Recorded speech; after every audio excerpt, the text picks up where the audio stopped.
Konnichiwa. Nihon Cricket Podcast o yokoso. Boku no namae wa Alan desu.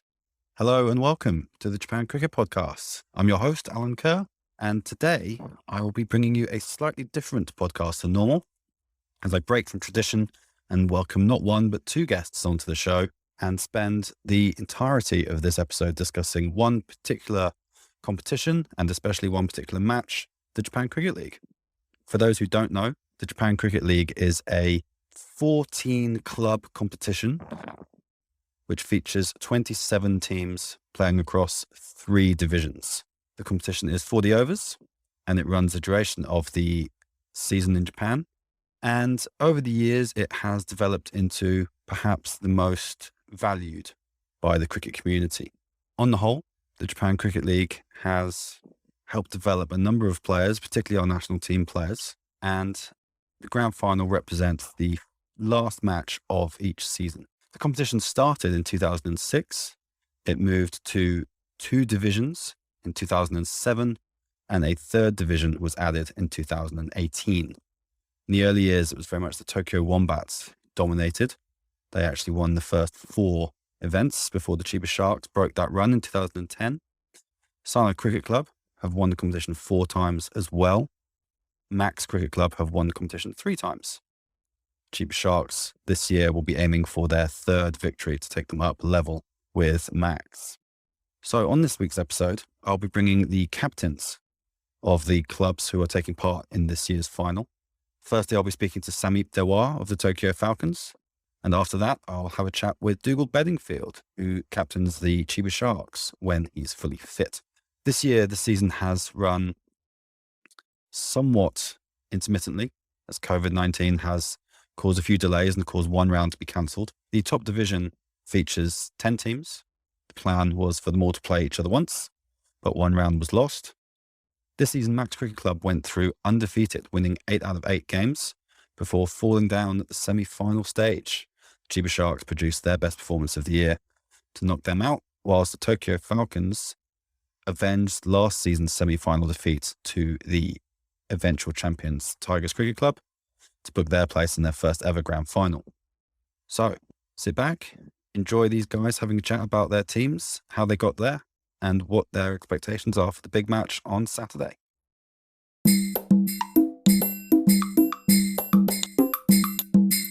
Okay, so I'm joined on the podcast today by the first of our captains for the big game coming up this weekend. The Tokyo Falcons will be playing in their first ever Division 1 grand final. And I am joined by Sameep Dewar. Sameep, thanks a lot for coming on the podcast. Thanks, Alan. Thanks for having me here. Glad to be here and talking about the big finals and how JC Division 1 has been this year. Yeah, it's been a big year for you guys. And it's not just this year, actually. It all started probably last year. It's been a tale of gradual improvement for the Tokyo Falcons since you guys arrived in Division 1. You had a tough first year, but then it's just been an upward climb ever since. To begin with, let's go back to that first season because it's important to know where you came from. And that first year in Division 1 was pretty tough. You guys didn't get a win in that first season. So at that point, what have you done to turn things around to a point where you're now probably favorites going into the final just 3 years later? I think, we had a fabulous year in Division 2 in 2018. You won every game, right? We were undefeated. I think coming into the first game, we played Sharks and I think we scored some decent runs, like for 200 plus odd runs in the first game. Unfortunately, couldn't win that game. And I guess you can say in some way that started like a downward spiral for us. And I think for all teams, as they are coming into Division 1, there's a bit of a mindset shift which you need to make. And I think a lot of teams, I see that today, even with a lot of players who are coming in from lower divisions where I think they start to feel a bit more pressure. And I would say that's what was happening to some of our players who were playing, who were scoring runs in Division 2, big wins, some close ones, but Division 1, everything was started to go down for us in that year. I think what changed maybe by the end of the year is what we realized is maybe the average age group of Falcons is maybe like something like 35 plus or something. Yeah. So we do need do need some young blood, and we do need some, fresh faces into the squad who don't think so much or don't take so much pressure about playing in Division One, come in with a fresh approach. So I think in 2020 we started with that approach, and we finished the season 2019 not without a single win, but in 2020 we came back with I think like a big bang. Obviously, the first game wasn't that great for us. I think we still struggled with some of our batting. We played the Alpha Quadrant in the first game, and we still struggled a bit. But we had started to show some promise with our bowling. And, because we had some, we had actually one exceptional bowler like Naveen Negi who joined our squad, right? An extremely fit guy, and probably one of the fastest guy who I had kept. So I think there were early signs that this season would be different, and we just needed one of those confident win games, which happened when we played Wombats, and we got them out for a cheap score and chased it down. So I think that's where probably I'm still holding that ball with me somewhere close to me. Straight in Division One, Wombats win. So That's win. and The confidence came from that, you reckon? Absolutely. I think you can have, as good a team on paper as you want, but if you can't translate that into a win, then, the confidence never comes for the team to win. And I think that was very important for us. Yeah. And I think, you made the semi-finals last year and played the Tigers and lost that semi-final, but obviously you've learned something from that because you've beaten them comfortably in the semi-final this time round to gain some revenge. Yeah. Absolutely. Do you think that going into that game this time, last year's result was extra motivation for you? So I think as a captain, I'm not too much into stats, honestly. I am, or at least this year, I've not even been thinking about the opposition so much. My approach this season has been, what is my team doing and how I am approaching the game.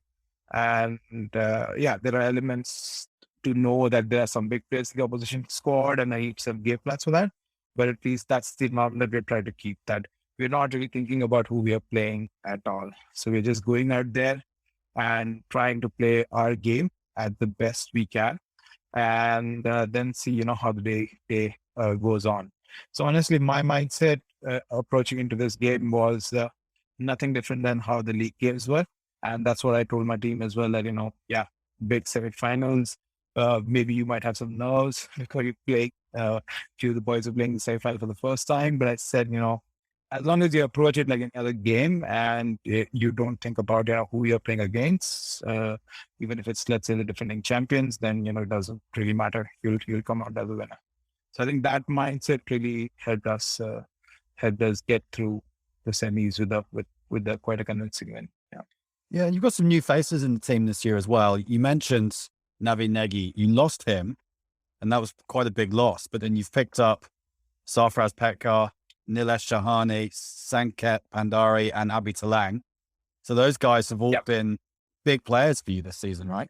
Yeah, absolutely. I mean, last year we had 3 or 4 players who played Division 1 with us, and they're no longer, playing the squad. So we found some fresh faces again this year, and there was some effort required in rebuilding the team. But amazingly, we have been playing with these guys in the opposition team until last year, like all of the 4 names that you said, right? Sarfaraz, Telang, Sanket, and Nilesh. And but somehow, because we know each other for some time, I think it was much easier to gel together within the same team, because now we have a common cause, right, to kind of lift the trophy. So I think it's all kind of been coming together that way. So I think we had respect for all the players who joined our squad this year, right? Because as we were playing against them, when we were playing, we always feared them. So the wickets of Sarfraz and Kate, we always feared because they had won games against us in the past. So we had that respect. And for me as a captain, I just wanted to make it their best year, Yeah. And, well, all those guys have contributed, right? I mean, Sarfraz is your leading run scorer. He's scored more than 300 runs at 50 and a strike rate of 125 or 26. And Abby's the second leading wicket taker in the league this year with 19 at 14. So, those are big contributions. And I did want to talk particularly about Sarfraz because he's, quite a star player, and the way he bats as well, he just can take teams apart. And he played a pretty special innings a couple of weeks ago against Wyverns. I didn't see it, but you would have been on the field. So when you have a guy like that in your team scoring, 100 off 60 odd balls, and I think his second 50 came off 20 balls or something, and you guys edged home by one wicket chasing, 200 or 200 odd. When you have a guy like that in your team, do you kind of feel like you can win from anywhere? I think absolutely. It's so when I see Sarfaraz's name on the scoreboard, right, and I know that he's yet to come into bat, I know that no total is going to be enough for him. Yeah. So that way, I just know his capability, and I think he's a real fighter. That way. So he enjoys the challenges. He comes in and he sees there's a big score to be made. And somehow he, rather than fearing the score, he kind of gets fire under his belly, to get up to the challenge. And I think he always rises up so far for us. Yeah, well, he's a guy who once he gets going, he's hard to stop. I mean, he scored just over 300 runs this year, but he's got 200s, which shows that once he gets in, he makes it count. Yeah. The other thing, I guess, you mentioned before about confidence going through players, just looking at the list of players you've used this year in Division 1, you guys have had 26 players play for the first team. You've had 7 different guys score half centuries. So that would suggest that there is a lot more confidence going through the team now.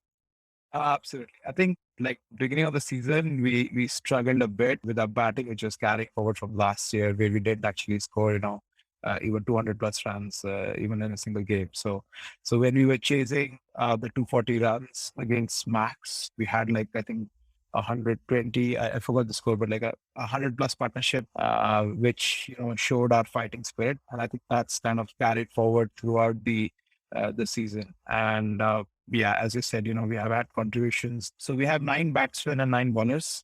I'd used 9 bowlers against Wyverns. Yeah. And as I said, of those 7 have scored half centuries. So we know that, we are never shy of one performance. And that's what we received a comment in the last game that, we were targeting 1 or 2 players and we got them out, but then someone else came in and scored a half century. So the opposition team has a bit of a challenge in trying to figure out, our targeting players. So that's been the approach with most of the teams, that we try to single out a couple of players and get them out. But I think with our team, it's a bit challenging because of the many players who are there, right, and who have contributed in one game or the other.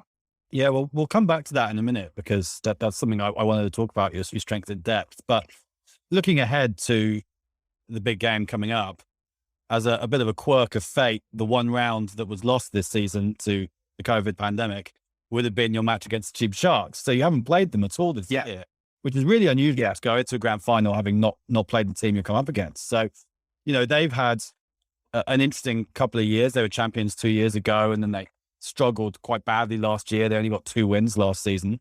So what do you make of them? I know you said you don't pay too much attention to the opposition, but you must have thought a little bit about this game and how they play, and how's your approach going to be this time out? So I think as we were finishing our game, Chris was holding the scorecard and he was saying at the game for the other semifinals getting close between Max and Sharks. And few people were probably wanting the Sharks to win. That's quite. Yeah, it must have been a bit of a surprise because Max had such a good season, right? Yeah. So I think from our point of view, because Max was undefeated and if they'd probably, beaten Sharks and come into the finals, then we would be slightly worried about Max, about the ability for our team to beat Max and, how we stand up against that because they have a very big batting and bowling lineup as well. With Sharks, obviously, we are definitely slightly more confident when it comes to when we compare the teams, right? The players one to one. Then I think we have a pretty decent squad with both bat and the ball. And I think according to our strategy, I feel that Sharks would put up a good fight. But we'll see how the game game goes. You're pretty confident. So the other thing I was going to mention about that strength and depth, the Falcons have had an incredible year all throughout 3 divisions. You guys, your second team and your third team made the Division 2, Division 3 semis.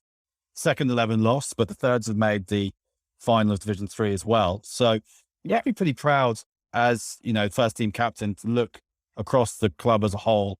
Only came into the JCL, 4 or 5 years ago, and now to be performing with so many players doing well in all 3 divisions. How have you achieved that? So, I think because I take up multiple hats in the club, I'm the Division 1 captain and also like kind of one of the senior members in the club, right? Who is key part of the strategy and making the decision. That it makes me proud because we have changed the strategy from our last year on how we approach the club, how we approach players, and how we want to go ahead with Division 1, 2, and 3. And for us, we don't try to take only Division 1 seriously, but we have captains of Division 2 and Division 3 who are equally competitive and want to get the right teams and right combinations for them to win. And I think the depth in the batting and bowling that we see, right, is probably thanks to a lot of the recruitment that we do. And we do reach out to clubs. We are quite flexible in being able to try out new players. So, let's say we have a game coming up in 2 weeks and we hear about a new player. In some cases, we have even seen like a small video clip and we have invited a player to play a game. So I think we are very like high risk in that sense. We might play a player who might just turn out to be a big disaster, even in Division 1, 2, or 3. But, if he's cold, then, we've got a star. If you don't give him a chance, you don't know, right? So sounds like you've got a very active scouting network. I would say that I think it just happens to be that we get through a lot of players who come in and are looking for clubs. And I think one of our clubs is probably quite approachable. And this happens to be a good thing for the players and for us as well. So, yeah. So my last question for you then, Sameep, is what is it that makes Tokyo Falcons special? Why would people join your club? I guess it's the atmosphere that we, bring in. So, I think last week we did a small like kind of get together as like a pumping up party before the playoffs. Well, not really a party, but more like a get together. Right? We throw in that same question that to some of the new guys who joined in, and I think their first comment was that your club is very strict about rules and policies, and we found it very hard to follow. But once we got used to it, and once we got beyond that, we kind of really understand why you do things in a certain way. And we are really able to enjoy cricket over here. So I think the key thing for us is the players who are coming in are able to perform, and because they are, enjoying the game and they're given the right roles, thanks to the club management and whatever structure we have in place. I think that really is helping the players, be part of Falcons and kind of not move away so much easily. Right. Well, mate, congratulations once again and good luck this weekend. It should be a great game. I'm looking forward to watching it myself. Hopefully I can get out of quarantine in time to come and actually watch. I'm currently serving 14 days, trying to get the early release done in time. So I'm hoping I can be there, but if not, I'll be trying to watch on the live stream. So yeah, good luck. Sure. And good luck to the third 11 as well. Congratulations on a great season and well done on all the hard work that you're doing for the club. It's great to see strong clubs emerging in Japan cricket. Thanks, Anand. I think we really appreciate your comments. Yeah, thank you.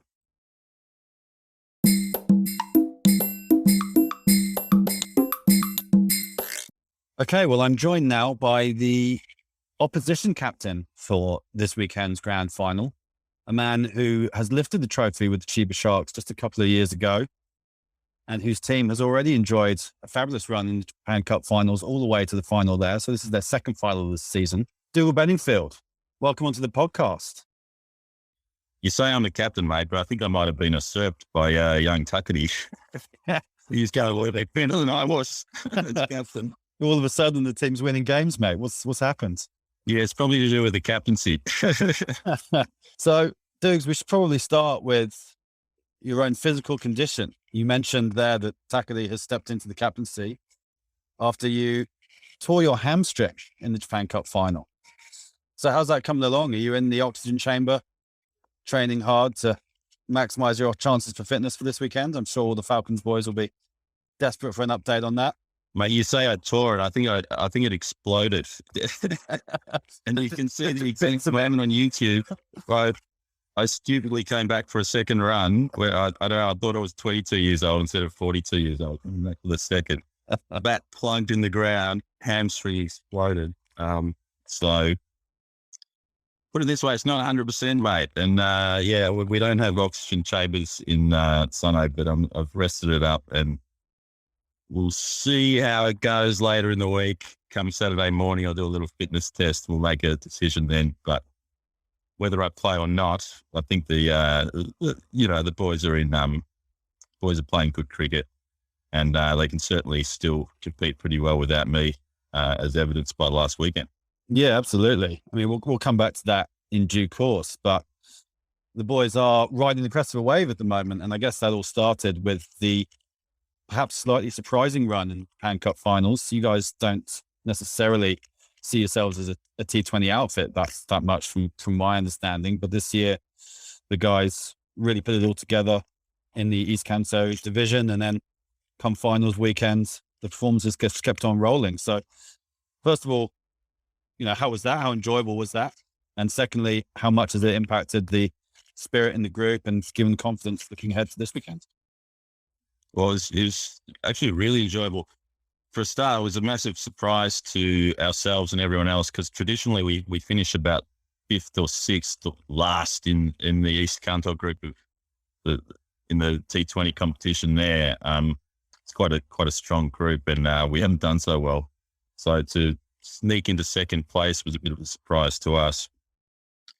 Then actually get to the Japan Cup finals, we had to win a playoff game to get there, and the boys all saw it as a bit of a rare opportunity, and we actually brought a squad of I think 16 or 17 players. Everyone was just keen to be a part of it, whether they were on the field or off the field, and we enjoyed some pretty good team spirit.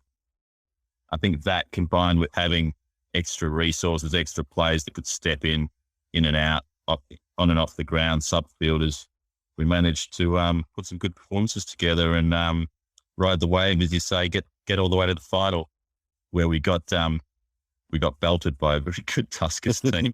Yeah, it was great fun. Yeah, it certainly looked that way. And now looking ahead to this weekend, do you think the energy that came out of that weekend must have played a part in the performance against Max last weekend in the semi-final? Yeah, absolutely. Again, we had I think 3 of our key players missing, but we still had I think 16 or 17 players actually at the ground. We had 2 sub-fielders, and everyone at the club just kind of wants to get behind whichever team's out there at the moment. So the club spirit's really good.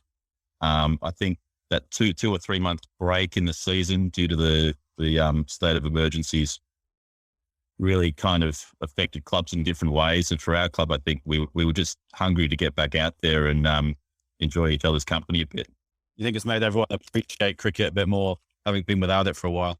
Yeah, I sense that with a lot of clubs. They were just dying to get back out there and be a team and meet their mates and play as much cricket as they could before the winter comes. It was certainly the case with our boys, and our young players probably hasn't affected their form much. They've just kind of stepped back in and they're playing really good cricket. So we were able to compete against probably the best team in Japan over the course of the year and somehow ended up with a win. Yeah, so you guys have had a bit of an up and down season. It's been an interesting ride since the 2019 championship winning team. Last year was a bit of a struggle, just 2 wins last season. This year, you guys have won 4 of your games, including beating the Tigers with a big win. And I kind of look at your season and look at round 6 and that win against the Tigers by 122 runs. Perhaps a bit of a turning point. Marcus Thurgate got his maiden JCL 100. Do you think that victory. It lifted you up into the top four and really gave the boys a bit of belief that actually making finals and competing with the likes of Max and Tigers was achievable this year? Yeah, it's hard to say. I think we always thought we were a decent team. It's just our form had been a little bit inconsistent, and we'd been playing good cricket and then mixing that in with some mediocre cricket in the course of matches. Even last year was such a stop-start year. We actually played some really good cricket at times, but we let ourselves down at other times. It was a very short season, so probably wasn't an accurate representation of how we were going. Same with this year. We had a shocker against Max in one of the games, but other than that, Yeah. we were playing decent cricket, and it all came together against Tigers. So with the batting and bowling, we put it all together. So that kind of just showed us, yeah, okay, we can do this, guys. And soon after that, we had that 2 or 3 month break. Yeah, that interrupted things a bit. But yeah, we always felt like we're an okay team who could compete against anyone. You've certainly got a couple of players who have stepped up this year, perhaps most notably Ibrahim Takahashi. He's got over 300 runs at 40 and he's taken 11 wickets as well at economy rate of under 4. So how much of an impact has he had in the JCL, and also seemed to go pretty well in the T20 stuff too? Yeah, he's gone to another level this year. He came into the club last year as a young fellow. He spent a lot of his time in learning his cricket in Pakistan, but had that connection to Japan as well. And he started in our second 11 last year. Didn't do that well in the twos, but we sensed that he could play a bit, so he got that opportunity in the first 11 as well last year. And again, he didn't set the world on fire, but we knew that there was something there. He made he hit a few good shots coming down late in the order, batting 8 or 9 last year, and there was something there with the bowling as well. He ended up doing that role, opening the bowling, and looked really good, actually, with the new ball rather than the older ball. So it's always hard. The opening batsmen never like it when a spinner comes on and starts bowling arm balls and spinning it both ways. So he's a bit of a handful there with the new ball. And this year he's just gone to another level. So it's probably stepped up his training a bit, and his confidence gone through the roof. Got that opportunity batting at top of the order. T20 form's been amazing. So he's probably going to be a player for the Japan national team going forward as well, I would think. Yeah, certainly the numbers look pretty favourable. You guys have had a couple of players not turning out as often as they have in the past. Rui Matsumura was a regular feature of the title-winning team. He's only played 3 games, I think, this season. So there has been a bit of a turnover of players. How do you think that's impacted that transition? You said the spirit's pretty good now, but do you think that last season's stop-start nature and this season, again, with COVID, has perhaps forced you guys to look to new blood? Yeah, I think we've still got a core group of young players who have played most of our games, who I would say are the kind of the heart and soul of the club, and they're the ones driving the first 11 forward. So when new players come into the team, hopefully nothing much is changing, and they're getting that sense of what the team's all about, what our team philosophies are, what we're trying to do as a group. So some minor changes in personnel. The guys coming in have been excellent as well. They've slotted right in. So yeah, some new faces, but hopefully not too much has changed with the way we play our cricket. Yeah, right. Now, as a quirk of fate would have it, there was one round of the JCL that was lost to the COVID nonsense this year, and that happened to be your round against Tokyo Falcons. So you haven't played them since August last year. In that game, you actually gave them a bit of a hiding, won by 120 odd runs, I think. I'm sure that probably doesn't have a lot of relevance to this weekend's match, but looking ahead to that game, I spoke to Sameep yesterday, and he was candid enough to admit that few of his players were happier to be playing Sharks than Max. How are you guys about the contest? The boys confident? Yeah, I think some of the boys are not short of confidence, so hopefully that's not an issue. You probably know who I'm talking about. I do, yeah. I can hazily guess. To be honest, we don't really care who we're playing. We'll do a little bit of homework about some of the opposition players, their key batsmen and their bowlers. But for us, we're not too concerned what team we come against. I mean, we just came up against Max, who were unbeatable by all accounts, and we managed to come away with a win. So we're certainly not worried about who we're playing. We think our best cricket is good enough to compete against anyone. So it's just more about the way we go about things.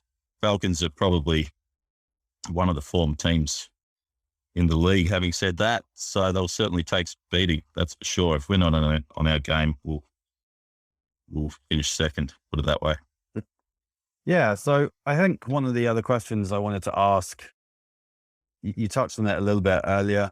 This is a third final in 4 years. So the Sharks have really built up a happy knack of performing well at the business end of the season. What is it that makes the Sharks as a club a special team to be a part of? And what would you say to anyone listening to this who might be looking for a club next year as to why they should come and be part of your outfit? I'll be careful. I wouldn't want to kind of elevate our club above of what all the other clubs in Japan are doing. We've certainly had a little bit of success in the last three or four seasons, four seasons, I guess now, making 3 out of the 4 finals.